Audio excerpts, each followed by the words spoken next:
Title: The Stranger on the Train. Please like and subscribe. A storm rages. Sheets of rain slash the empty platform. Dim overhead lights buzz and flicker, casting sickly yellow halos in the mist. A lone figure stands beneath a rusted shelter, Claire Harper 30s pale, emotionally drained, clutching a small, worn suitcase. Her eyes are puffy, face drawn. A distant train whistle pierces the night. Claire shivers, pulling her coat tight.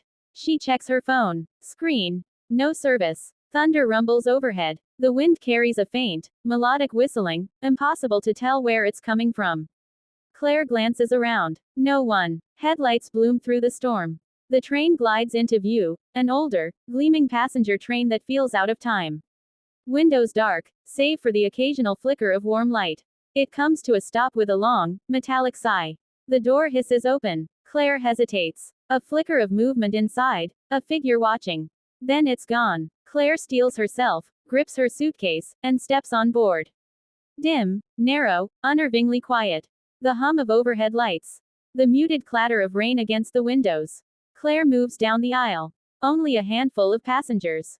An old woman, 70s, head down, clutching a handbag. A young man, 20s, with earbuds in, eyes closed.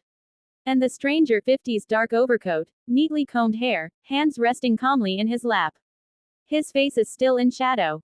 As Claire passes, his gaze follows her, intense, unreadable. She feels it, stiffens.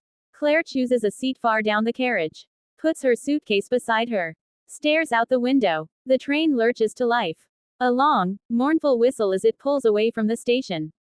Thunder booms. Close on Claire's reflection. In the window, her pale face, anxious eyes. And behind her, a figure moves down the aisle. The train moves steadily through the storm. Raindrops race each other down the glass. Claire stares out the window, lost in thought. The faint rhythmic clack-clack of the tracks. She glances around. The old woman is gone. The young man remains, head slumped against the window, eyes closed. Earbuds still in. The carriage feels emptier. Too quiet. Reflection in the window. Behind her, a figure rises from a seat. Moves up the aisle. She turns. The stranger stands halfway down the carriage, watching her. A faint, polite smile on his face. The kind that doesn't quite reach his eyes.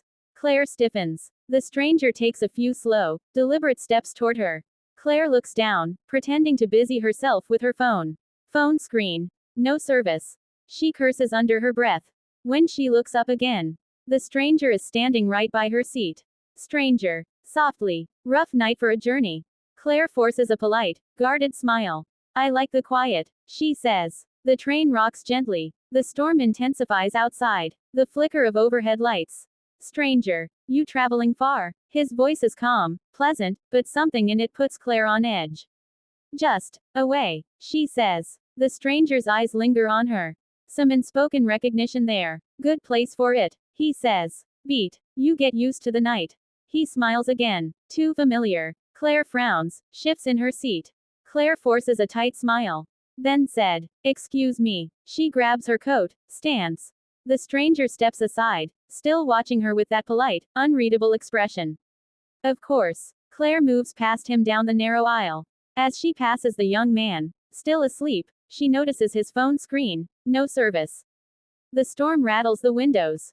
A distant flash of lightning briefly illuminates the carriage. Claire pushes open the narrow door into the corridor. Dim light bulbs line the passageway. The walls hum with the vibration of the train. She leans against the wall, exhales. The flickering light overhead buzzes. A mirror at the end of the corridor. Claire moves toward it, looks in the mirror. Her own pale face stares back. Then, a flicker. A shadow passes behind her. She spins around. No one. Empty corridor. Only the hum of the train. A faint, melodic whistling rises from somewhere distant. A tune too old to place. Claire's breath quickens. She glances back at the mirror. Her reflection lags behind, just a half-second slower. Claire stares, unsettled. Then, the reflection moves normally again. Claire blinks, rubs her eyes. Get a grip, Claire. A thunderclap cracks so loud it rattles the walls. Claire pushes open a set of creaky double doors. The dining car is empty. Vintage booths. A long, narrow counter. Everything a little too clean, too still. A lone, old-fashioned clock on the wall. Tick, tick, tick, each second a little too loud. Claire crosses to a samovar of lukewarm tea, pours herself a cup. She glances around. No one. Just the storm's relentless drum on the roof. The train shifts underfoot. The rhythmic clatter of wheels over tracks. Claire says, softly, to herself, it's fine. Just weird. It's fine. She stirs sugar into the cup, hands trembling. A shadow falls over her. Claire startles, sloshing tea onto the counter. Stranger. He says, chamomile. You always liked chamomile. Claire turns. The stranger stands there, a polite smile, like he'd been part of the room all along. Claire stiffens. Do I know you? Stranger says smoothly, not in the way you remember. He takes a step closer. But I've known you a long time, Claire. Her stomach knots. How do you know my name? She asked. The train groans around them. The lights dim momentarily. The stranger's expression remains pleasant, unbothered. Leaning close to her, he says, some journeys, you don't take alone. His eyes glint, something darker behind them. Pulse pounding, teacup shaking in her hand. Claire forces a laugh, trying to shake it off. Look, I don't know what kind of. She stops. The stranger is gone. The spot where he stood is empty. Her breathing quickens. She sets the cup down, turns toward the doors. Claire to herself. Okay, enough of this. Claire moves quickly down the corridor. But something's off. The hum of the train feels heavier. The overhead lights dim. She glances into the next carriage, empty. Another, empty. The passengers she passed before, the old woman, the young man, gone. Claire's pace quickens. She rushes to her seat. Empty. Her suitcase still there. She grabs it, clutches it to her chest. Where is everyone? She says. A faint whistle, that same old, lilting tune, carries from somewhere behind her. Claire whirls around. Nothing. Close on Claire's phone. She checks it. Still, no service. Okay, Claire, think. She moves down the aisle, glancing into empty compartments. A mirrored panel on the wall. She catches her reflection. For a split second, the stranger is standing behind her. Claire spins. No one there. Only empty, humming corridor. Her breath hitches. Claire whispers. What is happening? A flicker of movement down the far end. She bolts towards diner. Claire moves fast now, glancing behind her every few steps. The whistling continues, faint, just out of reach. She pushes through another set of doors. Same dim lighting. Same empty seats. Claire slows. A chill creeps over her. She recognizes this carriage. Her suitcase is there, resting beside the same seat she left earlier. Claire murmurs softly, no, no, no, no. She backs away. Another door. She shoves it open. The same empty seats. Same flickering overhead light. Her reflection in the window watches her, glassy-eyed. A figure shifts behind her in the glass. She turns. Nothing. She runs now, footsteps pounding down the narrow passage. Another mirrored panel. For a heartbeat, the stranger's face appears behind her reflection, too close, too calm. Shouting. Stop it, shouts. Who's there? No answer. The train groans, a metallic shriek in the walls. Lights flicker. She reaches a locked door at the end of the corridor. Pounds her fist on it. Open. Open the damn door. Behind her, the whistling grows louder. She spins, breath ragged. The corridor stretches longer than it should. A faint figure, the stranger, standing at the far end. Just watching. Still. Silent. The whistling stops. Claire stands frozen, chest heaving. The stranger stands at the far end of the corridor. Still as a statue. The train groans around them. He begins walking toward her. Unhurried. Footsteps echo. Claire shouting. Stay the hell away from me. He keeps coming. I don't know you. A small, cruel smile from the stranger. Stranger. You know me, Claire. You always have. Claire shakes her head, backs against the locked door. No, you're just some freak on a train. She screams. Stranger. I know about Evan. That stops her cold. Claire. What? Your fiancé. The night by the lake. The screaming. The blood. Claire's face twists in horror. Claire. Who told you that? He's closer now. Stranger. You never did come clean, did you? Claire's hand finds the latch behind her. Still locked. Claire, shaking. You don't know anything about me. Stranger. I know what you left behind. He takes another step. Stranger continued. And what followed you here? The lights above them flicker violently. The train shrieks as if in pain. Claire's breathing falters. Claire slams her palm against the latch. It suddenly gives way. She stumbles through the door. Empty. Same layout. Same flickering lights. But something's wrong. Out the window, instead of passing countryside, total darkness. A vast, endless void. No trees. No lights. Just a thick, ink like nothing. Claire falters, dread settling deep in her gut. She bolts down the aisle. Carriage after carriage, each identical. Her own reflection watches from the windows. In one reflection, Evan appears beside her. Evan Reflectation. You left me there. Claire screams, throws a hand over her eyes. Claire, it wasn't my fault. I didn't mean. She lowers her hand. The reflection is normal again. Just her pale, horrified face. The whistling returns, closer now. Claire takes off, yanking open doors, moving faster, breath ragged. She bursts through. The stranger stands calmly by the samovar. Still, waiting. Stranger. Running won't change it. Claire backs away. Claire, I'm not running. Not anymore. A long beat. The train groans. The lights flare and dim. The stranger steps forward. Stranger. Then it's time to remember. Close on Claire. Tears in her eyes. Claire stands trembling. The stranger's gaze never leaves her. The whistling melts into something deeper, a low, mournful hum. The train's walls pulse, almost breathing.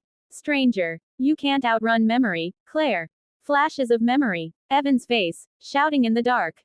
Water. Blood in the shallows. Claire's trembling hands, slick with red. A scream swallowed by the night. Claire shakes her head, tears streaming. Claire, I didn't mean to. Stranger. But you did. He steps closer. Stranger canted. You left him there. And every night since, you've ridden this train. The walls pulse again. Outside the window, no longer void, but a black, endless lake under a starless sky. Ripples disturb the surface. A hand breaks the water. Evan's hand. Claire gasps. Claire, no, no, please. The stranger leans in. Stranger. Say it. Flashback. Lake night. Claire and Evan. An argument. She shoves him. His head hits a rock. The water turns crimson. Her horrified face. She runs. Claire drops to her knees. Claire whispers. I killed him. A long, heavy silence. The stranger crouches, voice soft now. Stranger. And now you know why the train never stops. Claire sobs, head in her hands. Claire opens the door. Blinding white light floods through. She steps inside. The door vanishes behind her. The space is endless, mist swirling at her feet. A featureless, infinite void tinged with pale blue. No ceiling. No walls. A faint rippling sound. Evan's voice. Claire. She turns. Evan stands a few paces away. Pale. Damp. His hair matted. Clothes dark with water. But his eyes, kind, sorrowful. Claire's breath catches. Claire murmurs with tears. Evan. He says nothing. A long, aching silence between them. Claire canted. I didn't mean to. I was angry, and I panicked. I was scared. I was stupid. Tears spill down her face. Evan. I know. His voice is gentle. Evan canted. I waited. Claire takes a step closer. Claire. I never forgave myself. Evan. You don't have to. Evan canted. But you have to stop running. Claire's hands shake. Claire. I don't know how. Evan smiles. Faint. Sad. Evan. Then let go. He reaches out a hand. Claire hesitates. A long moment. Then, she takes it. Their fingers touch. The mist begins to rise. Evan canted. Time to go home. The light intensifies. Fades in. Claire's eyes snap open. Soft morning light spills through the window. The train hums steadily beneath her. Passengers fill the seats. An elderly couple chatting. A teenage boy scrolling his phone. A woman reading a paperback. Normal. Calm. Claire blinks, disoriented. She looks around. No sign of the stranger. No endless carriages. No black lake. Close on Claire. A mixture of exhaustion, relief, and a lingering, aching sorrow in her eyes. She touches her face. Her cheeks are damp. A conductor passes by, collecting tickets. Conductor. Morning, miss. Rough night. Claire forces a small, wry smile. Claire, you could say that. She reaches for her phone. Signal bars. A new message notification. A message from an unknown number. You're free now. Claire's breath catches. She looks out the window. Countryside rolling by. No black lake. No darkness. Just trees and light. A faint whistling drifts through the air. She turns, but no one's there. Not afraid now. She leans back in her seat, closes her eyes. The train winds through a stretch of sunlit countryside. Peaceful. Ordinary. Claire sits quietly, gazing out the window. The message still visible on her phone. You're free now. She sighs, a mixture of relief and lingering unease. The train slows, approaching a small rural station. Claire. Some things we carry forever. Some ghosts we leave behind. Camera moves down the aisle of a different, empty carriage. At the far end, a solitary figure. The stranger. Same dark coat. Same sharp eyes. He sits alone by the window, watching the countryside pass. The faintest trace of a smile. Whistling softly. That same old, lilting tune. Camera moves in on his face. He turns. Looks directly at us. Hold. The end. Subscribe for more interesting stories.